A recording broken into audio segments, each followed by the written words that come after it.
Good morning, Neighborhood Church. How we doing? Fantastic. Baptisms are so cool. I always love to get to be a part of that, just be a witness to life change and someone's narrative of their life changing. It's just incredible. And besides just saying good morning to all of you in this room, I want to say a very special good morning to our new campus in Kingsburg. Good morning, Kingsburg. Now, what you may not know, you can clap. What you may not know is that this morning our team is up there that's going to be running the Kingsburg campus, and they're doing a tech rehearsal today. So what we're talking about this morning is being streamed up there live. The band is sort of, doing a worship set. They're kind of running through the music. The kids team is making sure, all the check-in and TVs and everything work. All of that's happening this morning. Now, I know that for most of you in this room, you're of the opinion that us having a campus in Kingsburg is really, really cool, but it doesn't really impact your life, right? You're not gonna go there. You're glad we're doing it, it's amazing, but you're not gonna go there. But I wanna just say this about that. Number one, that's a fine attitude to have. However, along with the wow, that's cool, I'm glad I go to a church that has two campus kind of vibe, I want you to lean in just a little bit more, because when Jesus moves, it impacts all of us. When Jesus moves, it impacts all of us. And because I believe that to be true, this morning I have two invitations for you in regard to our Kingsburg campus. And the first invitation is I just want to invite you to pray with us over the next 2 weeks.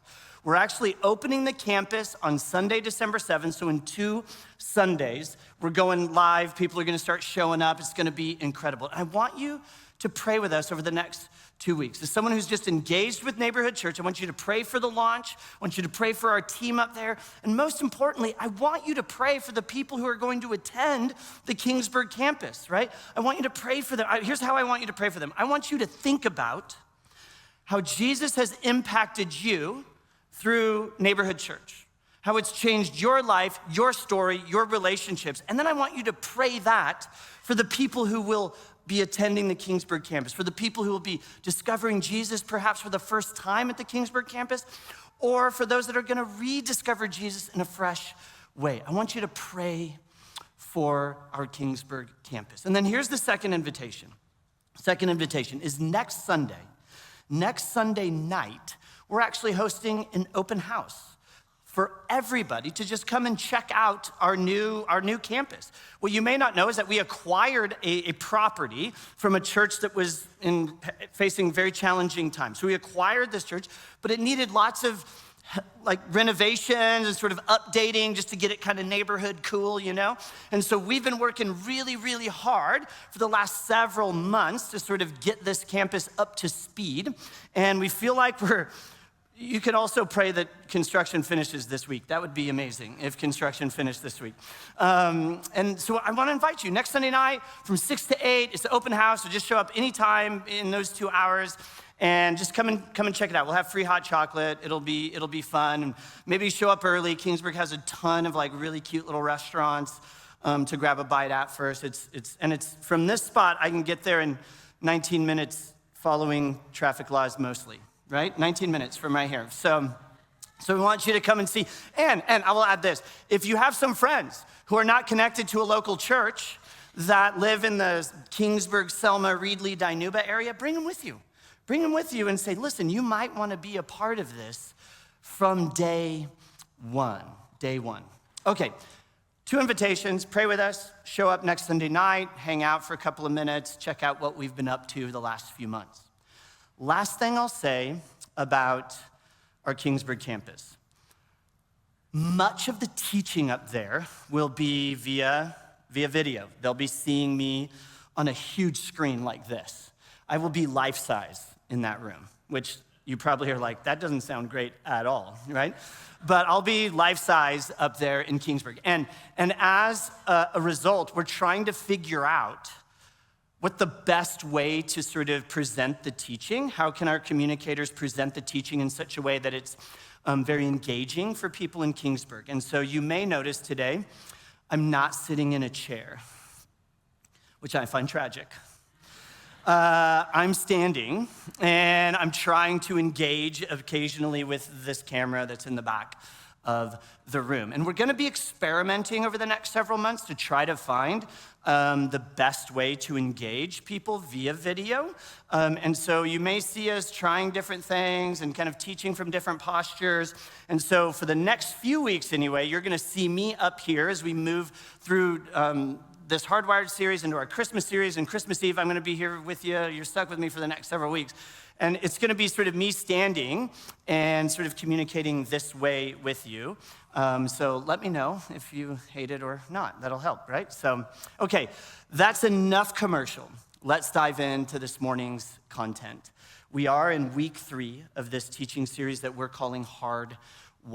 And the big idea is we're just sort of like wanting to explore how it is God designed us, particularly how our brains operate and how our brains interact with the idea of following Jesus. And this week, we're talking about something that I just think is so important because it literally impacts every decision you're ever gonna make. Every choice you're ever gonna make. You don't even realize that what we're gonna talk about today is happening most of the time, but we need to understand that it's happening because it has the potential to sabotage our lives, to sabotage our faith, and to sabotage our relationships. And here's what we're talking about today. The scientists call it the law of least effort. The law of least effort. I'll give you an example of how the law of least effort works. Have you ever thought to yourself, I've got a few minutes, it's time to unwind, it's time to relax, I'm gonna watch Netflix.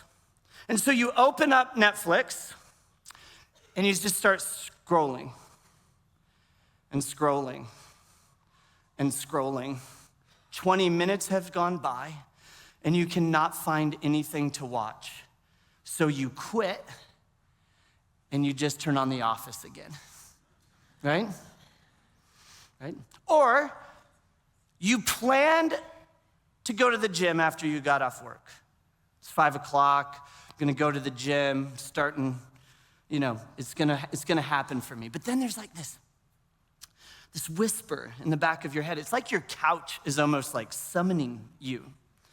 And you had the idea that you would go to the gym and you would pick up a kettlebell and you would work out. But the call of the couch was so powerful that you ended up on your couch scrolling Netflix with kettle chips, right? Instead, right? Now, here's what the law of least effort says. It's not because you're lazy. It's not because you're undisciplined. It's not because you lack willpower.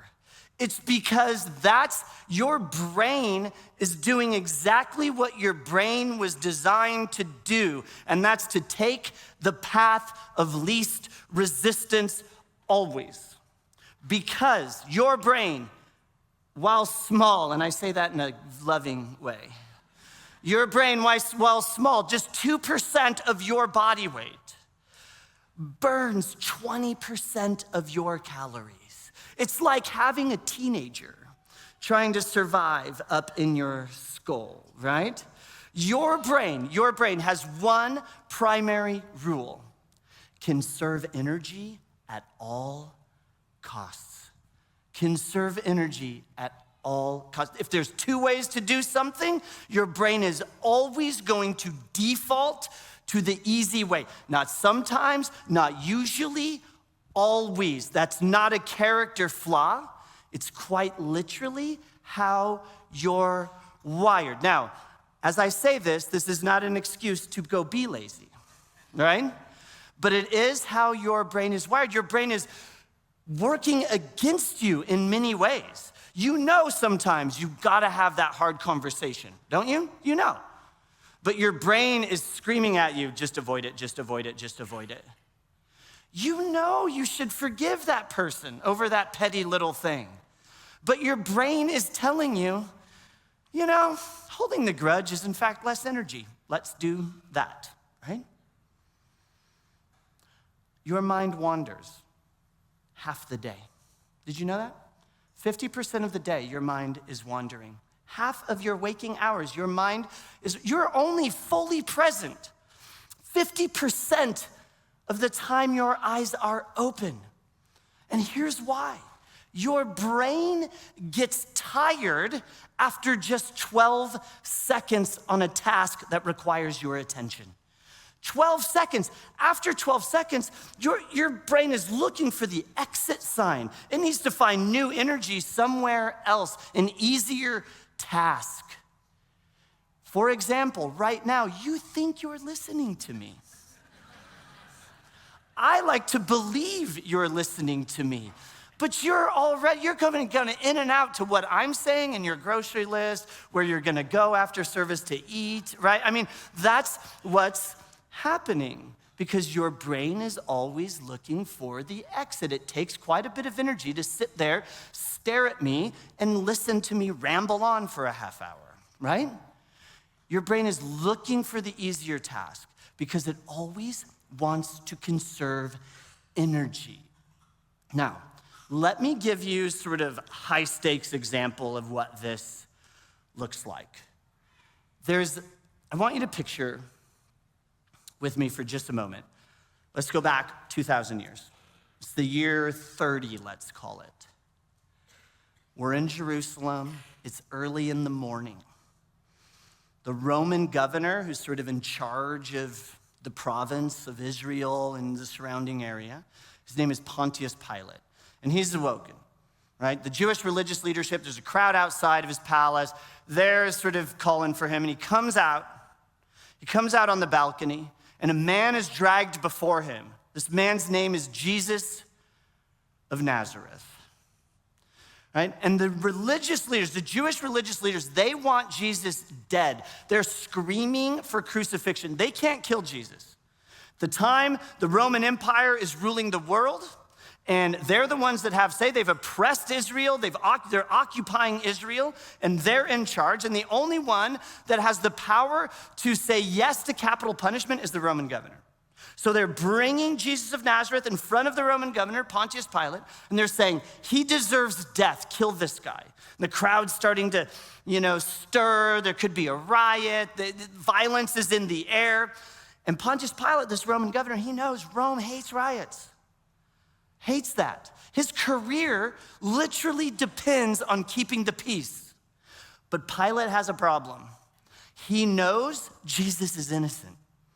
He knows it, right? In fact, he says, okay, bring him up. And he does this initial sort of line of questioning. And after this initial questioning of Jesus, Pilate walks back out onto the balcony and says, I don't know what you're talking about. I find no basis for a charge against this man. Well, the crowd hates that answer. I mean, they hate it. And they're like threatening to riot, and the religious leaders are like, see this mob behind us? We'll stir it up right now if you don't do something. So Pilate, looking for a way to appease the crowd, he brings Jesus back and he has him beaten, and and then after Jesus is beaten and there's some more dialogue between him and Pilate, Pilate brings Jesus back out onto the balcony and says, look, I'm bringing him out to let you know that I find no basis for a charge against him. I've beaten him. Isn't that enough? Clearly you guys don't like him, but he didn't do anything wrong.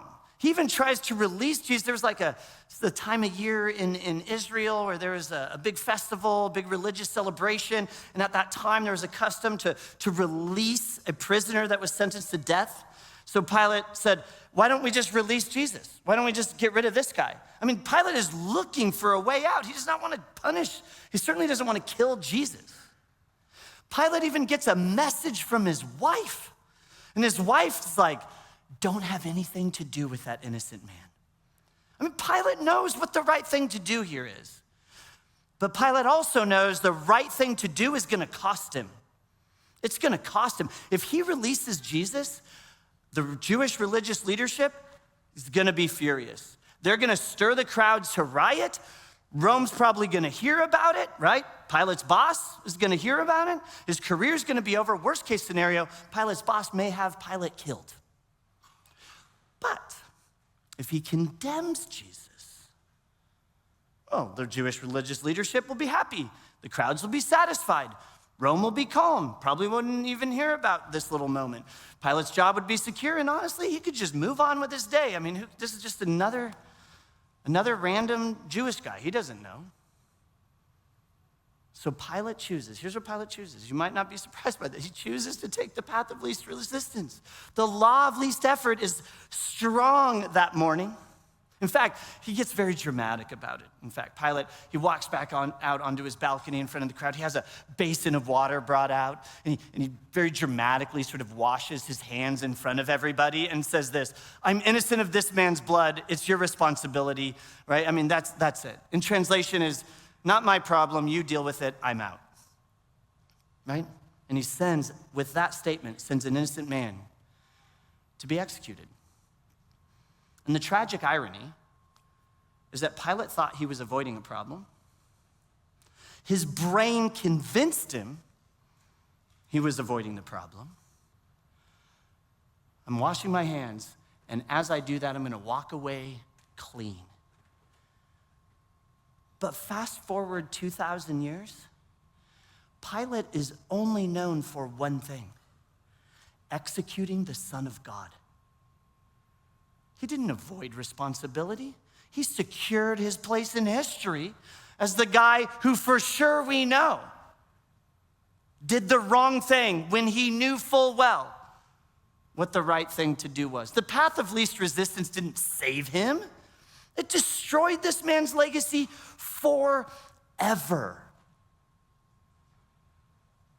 Now, I tell you that story because it got me asking a question. How many times have I've chosen the path of least resistance? When I knew the right thing to do, but it was gonna cost too much, my brain was very convincing, that law of least effort was going for it, and so I chose the path of least resistance. I chose to wash my hands, and instead of doing the right thing, I did the easy thing. How many times have I done that? How many times have you done that? I mean, we do it all the time. It's not like it's hard to know what the right thing to do is most of the time. You know when you need to have the hard conversation. You know when you need to set a boundary with a crazy family member. You know when you need to stand up for what's right. You know when you should forgive people instead of hold a grudge, right? You know you should be kind and love the people that everybody else has written off.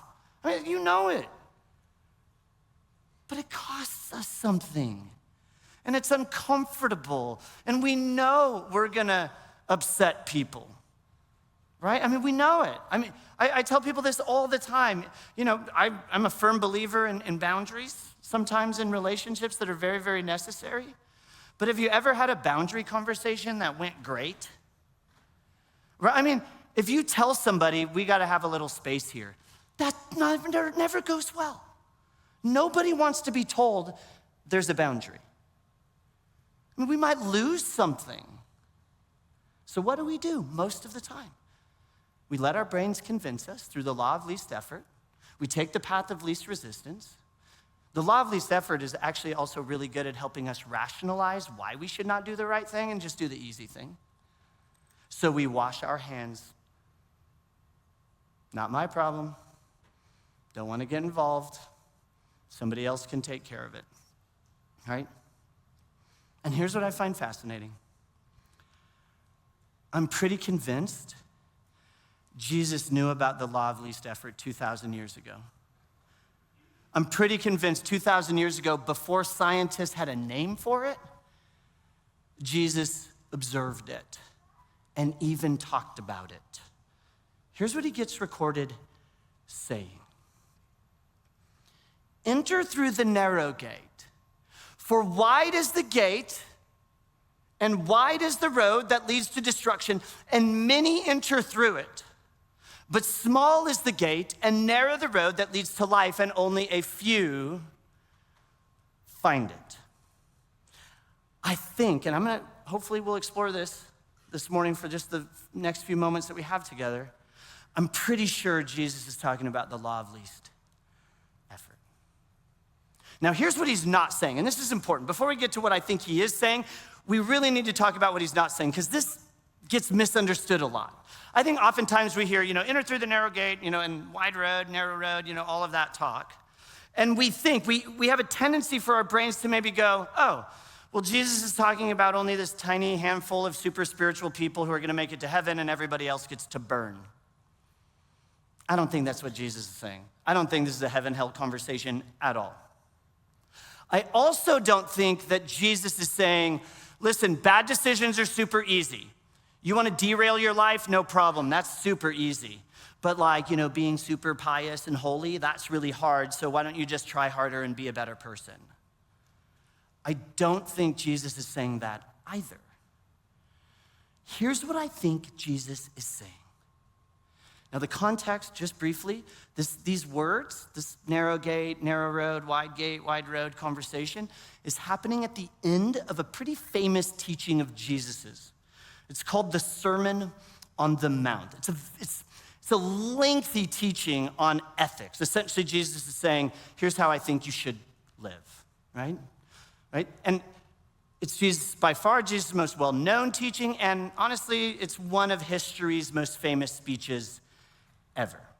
And in this speech, Jesus does not hold back. I mean, some of the hardest, most challenging, parts of the Bible are in this ethics teaching of Jesus. He's talking about living, a humble life, forgive, generous care of neighbors. You should choose the way of love at all costs, even love of enemy, right? And Jesus is convinced, as he's walking through this ethics teaching, he's convinced that this is the way to bring out the very best version of you and to heal the world. He's convinced of it, right? And I would, here's just a side note. If you're here and you're not a Jesus person, number one, everything we're saying today, you're actually not on the hook for. So don't worry. If you are here and you're a Jesus person, you are on the hook for it. But if you're here and you're not a Jesus person, hang with me. Because I think the ethic of Jesus is worth considering. Think about it. What would your life look like if you replaced pride with humility? What would the world look like if we replaced pride with humility? Or forgiveness over grudge holding? Generosity over Grinch vibes? Wouldn't you be better off? Wouldn't the world be better off? So Jesus gives this long, lengthy teaching on ethics, how to live. And he's aware of our brain's desire to take the path of least resistance. And he closes his teaching with a warning. Look, everything I just said, super tough, not natural. This is not gonna come easy for you. In fact, I'd maybe say it like this: to live the Jesus life is rebellion against your own hardwiring. To live the Jesus life is to choose to rebel against your own hardwiring, to work against the law of least effort, right?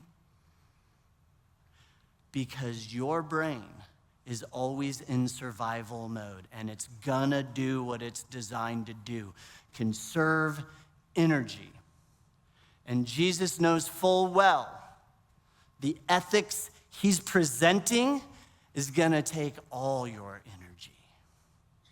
So he closes this long teaching on ethics with a warning, and he gives us a choice: wide or narrow, you choose.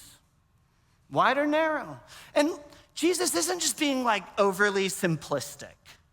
I don't think that's what he's doing. I think he's actually tapping into something deeply true about our human experience, that we're always choosing every day, and our choices have consequences, right? So he just gives us the choice: wide or narrow, your call, your call. Let's paint a picture. Just paint a picture. Wide gate. Let's go wide gate first. Wide gate first. Jesus' world, cities had walls, and in those walls there were gates. Some of the gates were wide, some of the gates were narrow. The wide gates, all kinds of people could walk through them. Donkeys could walk through them, right? Lots of people could walk through them. Carriages could, still today, you want to go to the old city of Jerusalem? Go ahead. There are some gates wide enough for cars, right? 2 lanes to go through. They're very wide gates. The wide gate is the path of least resistance, right? That's not a secret, right? And Jesus says, many are going to enter through that gate. Well, of course they are, right? That's the easy gate. It's sort of downhill. Doesn't cost us anything up front. Feels very natural, right? Our brain, when it sees the wide gate, goes, yes, this is the one. Low energy expenditure, maximum efficiency. Let's go. But Jesus calls he says the wide gates, go ahead, it's your choice. But it leads to what Jesus calls destruction, which does not sound awesome. Now, again, Jesus is not talking about heaven and hell. So let's just wipe that away. This is at the end. Remember, this is at the end of a big, long teaching on this life and how you live right now. Not after you die, but this side of eternity. It's destruction here and now. That's what Jesus is talking about. He said, listen, there's a way to go. One of the ways you can go is through the wide gate, right? And at first, Jesus' argument is, at first that's going to feel like freedom. It's easy, it's downhill, like it's gonna feel natural, all of that. But I think for Jesus, his point on this destruction talk is there's gonna be a way that's easy and feels like freedom, but one day you're gonna wake up in chains. And your life's gonna be marked by pain and regret and shame, and you'll be living out the consequences, and there'll be broken relationships, and there'll be carnage. And you're gonna wake up one day and you're gonna think, what was I thinking? How did I get here? That's the wide road. That's the easy road. Maybe just to simplify, Jesus' point is the wide gate is life outside of his ethic. And again, his ethic is rooted in love always. Right? So the wide gate for Jesus is just any sort of decision you're making that's outside of his ethic of love. It's the wide gate is just doing life in your own terms. It's going with what feels natural. It's the path of least resistance. It's the easy road. That's the wide gate. Now, I often think sometimes when you hear this like metaphor, wide gate, narrow gate, like church people, we love to be like, well, I'll tell you what the wide gate is. It's that proverbial sex, drugs, and rock and roll. It's those, all those naughty people out there. Especially if you've been a church person for a really long time, you have to fight that. You can't just assume you have a market on the good life. And all the people out there, they have the market on the bad life, and that's the wide road, and everyone in here, we're on the narrow road. And we hear wide road, and we think, it's all the big naughty stuff. And we can look at all the people doing the big naughty stuff and go, sinner, sinner, sinner, sinner, sinner, sinner, sinner.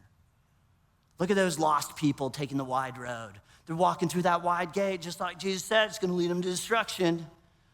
And that can feel really satisfying, right? It can make us feel really like holy. It's also hypocritical, the height of religious hypocrisy.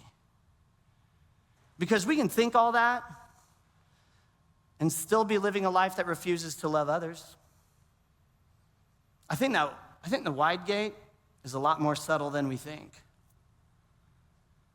And I think especially if you have a tendency to been in church for quite a while, it's easy to think, well, I'm not out there, killing people. The Bible says, thou shalt not murder. I guess here's your trophy. But you also may be harboring bitterness and hatred towards people. You can show up to church every Sunday, gold star, great, but you're still like a judgmental jerk who looks down on people. You may follow all the big rules, well done, but if you're not like loving people, caring for the poor, forgiving, right?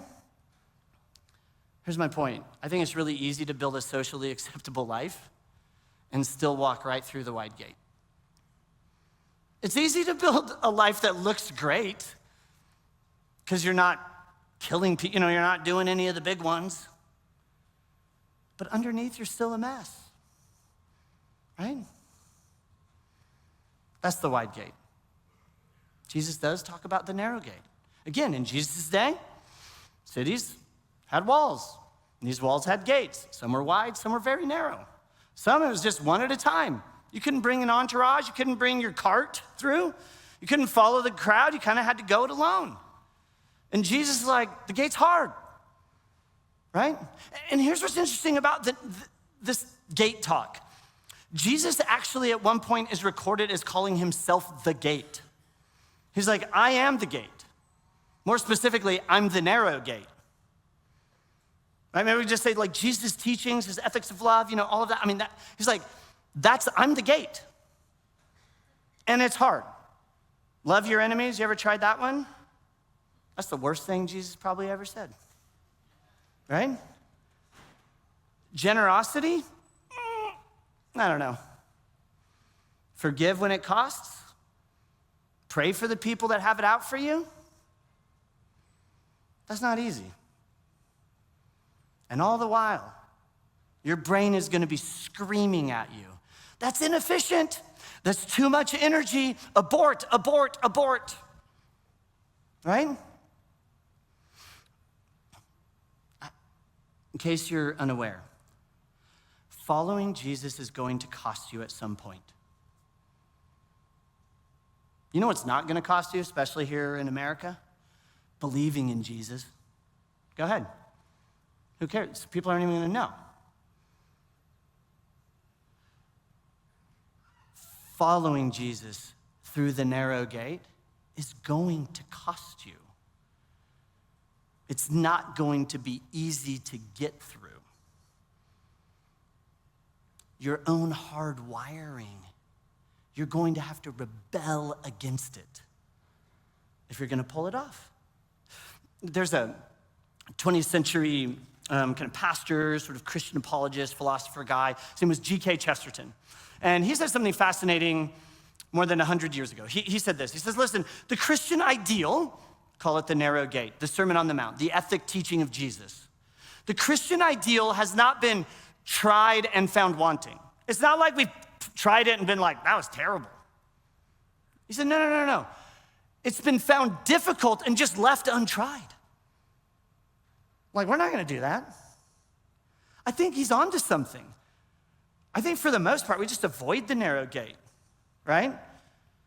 I don't know about you, but I'm fairly certain sometimes this life Jesus wants to lead us on is going to lead to something I feel like I can't sustain. Right? I think the narrow path is going to mean that I'm going to have to deny some things in my life that I really don't want to deny.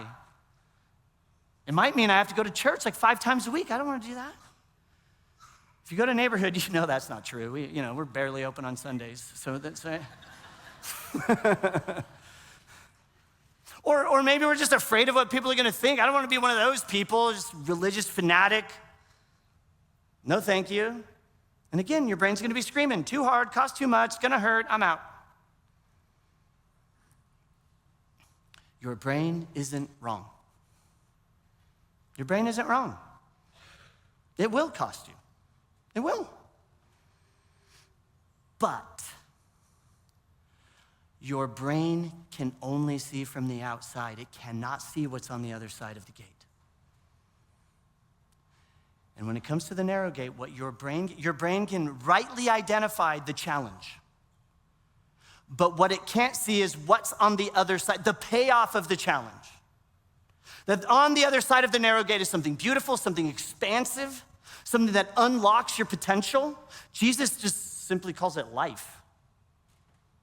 Wide gate, destruction. We talked about that. Narrow gate, life. It costs, sure. Sacrifice required, sure. Your brain's going to be screaming at you every step of the way, absolutely. And then here's another little wrinkle in all of this. As hard as the narrow path is, Jesus runs around calling it light, as in not heavy. It feels contradictory to me.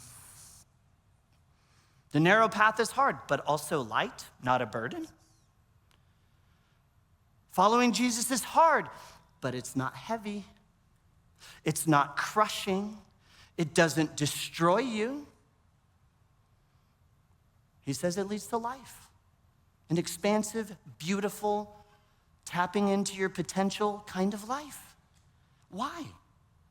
I think Jesus says that because he knows. He's like, I'm crafting this teaching with love. I'm walking with you as you sort of rebel against your own hardwiring, that I'm gonna carry the weight with you. And as you take steps towards the wide gate, the narrow gate, on the narrow path, the promise, again, you don't have to believe Jesus, but the promise is that something's going to happen in you, that you will feel more alive, free, joyful, at peace, more like the version of the person you were always designed to be. In other words, the narrow path doesn't feel narrow forever. The narrow path doesn't feel narrow forever. Anyone like a Harry Potter fan in here? We got some Harry Potter fans, right? A few of you. The rest of you are like, can't believe he's talking about Harry Potter in church. We're definitely going to hell.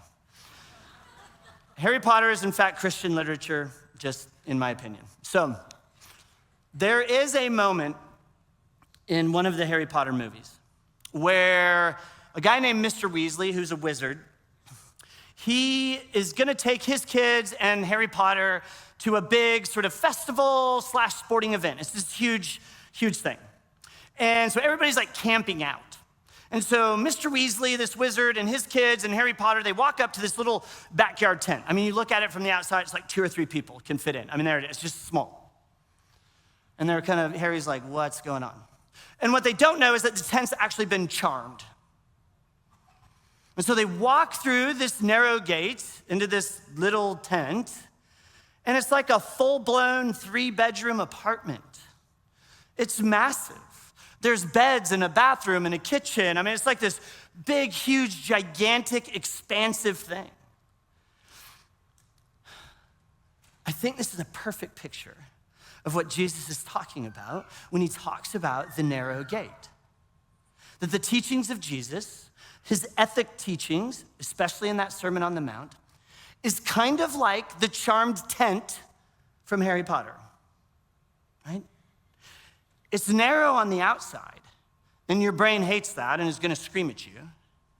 But if you just walk through it, what you'd find is something so expansive. I mean, your imagination it blows your mind. It blows your mind. The way of Jesus, narrow, we've established that, hard, challenging, but it's been charmed with the ever-expanding life of God. At first, it's gonna feel narrow. Love your enemies. Narrow. Forgive. Pray for those who have it out for you. I'd rather not. But like Mr. Weasley's tent, hidden within Jesus' ethic of love is unimaginable power and spaciousness. Think of it as like you're walking through the narrow gate and you're discovering a spaciousness for your soul. Difficult to experience from the outside, yes, absolutely. But if you'll trust and you'll walk through the narrow gate, you'll also find something far more expansive than you could ever imagine. That you'll discover what it is you've always been longing for. The narrow path is bigger on the inside than it looks from the outside. While it might be a narrow gate, on the other side of the narrow gate is wider than the wide gate. So here's the question, and I'll just close with this. What path are you on? What path are you on? Not what path you want to be on. Like right now, where is your life actually headed? Is the law of least effort fully in control? Going with what feels natural, taking the path of least resistance? Or are you intentionally every day choosing the hard path? I mean, you're on a path right now. There is zero neutral ground. You're already swimming in a current. And if you're not intentionally swimming toward the narrow gate, you're drifting toward the wide one. And Jesus is just simply offering the invitation. It's not a have to. Just, here it is. There is a narrow gate, there is a wide gate. The narrow gate will invite you to learn how to see you, your relationships, your life, the world in a completely different way. That's not gonna be super easy, but it will be super worth it. That's the invitation. I think choosing the narrow path, walking through the narrow gate is just gonna require to trust Jesus knows better than your brain. To trust Jesus even when it conflicts with your brain. When it conflicts with what feels natural. There's an ancient Hebrew prophet, kind of a seer guy, his name was Isaiah. And he just said, hey, I think he explained it really well, why this narrow gate's so hard. He's kind of speaking for God, he's kind of quoting God. For my thoughts are not your thoughts, neither are your ways my ways, declares the Lord. As the heavens are higher than the earth, so are my ways higher than your ways, and my thoughts than your thoughts. In other words, if you're gonna pull this off, there is a bit of rebellion that needs to take place against your own hardwiring. Against the path that just sort of feels right. You know, I have a couple of teenagers, and the last thing I ever want them to do is like, when they have like this big decision they have to make, one of my teenagers will always say, so I sat down with all of my friends, and I'm like, it's all of the people who are just as dumb as you are, don't do that. Like, I mean, what are you doing? Like, like that's not the way to go, you know? Like, those people are just gonna be like, no, this just feels right. I'm like, what? Don't do that, right? The narrow gate, listen, the narrow gate, it's gonna feel rigid, it's gonna feel impractical, it's gonna be uncomfortable, and honestly, all of that's probably true for a time. And most importantly, it's gonna feel like you can't do it. And you're right, you can't. But here's the secret. This is what Christians have believed for 2,000 years. You don't have to walk through the narrow gate by yourself. Jesus already knows you can't. If you want to walk through the narrow gate, it actually requires being connected to Jesus, staying connected to the source of power. And honestly, today I'll close with just giving you the prayer I gave you like 3 weeks ago. Jesus, help me. Jesus, help me. My brain, Jesus, it's pulling toward the wide gate. Jesus, help me. I know the right thing to do. It's gonna cost. I have talked myself out. Jesus, help me. Loving my enemy. Jesus, help me. You can't do it on your own. You, in fact, need help, so just ask for it. And I don't think it's just Jesus. I think also just like-minded people. I love the baptism story. I don't know how many times she said in that, like, hey, there's been these mentors around me. There's been these people around me who are like-minded, who are encouraging me. I think it's a both and. We say it all the time. Christianity is a we faith, not a me faith. And it works both ways. It's we in that you and Jesus have to be doing this together, and we as in you and I need to be doing this together because this is really hard. Your brain is wired for the wide gate. Your soul was made for the narrow one. Trust Jesus more than your brain. Trust Jesus more than what feels natural. And walk into something spacious and beautiful waiting for you on the other side. We good? All right. Can I pray for you? But before I do, I want to just say one thing because I've already talked too long. This is why I need the chair. I'll just keep talking when I'm up here.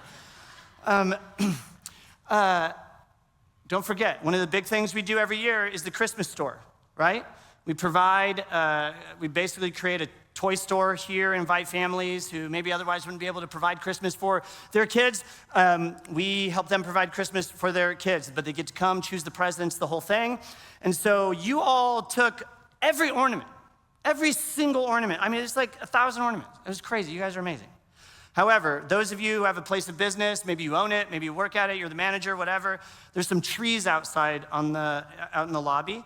Those are meant for you to take and put at your place of employment, your place of work. Again, don't annoy your boss, but if you are the boss, that works. You can annoy your employees. So consider that. That's out there. Other than that, it's been great hanging out with you this morning. Let's pray. Jesus, thanks so much for today and for the invitation, the invite. It's not coercive. It's just, here it is, 2 choices.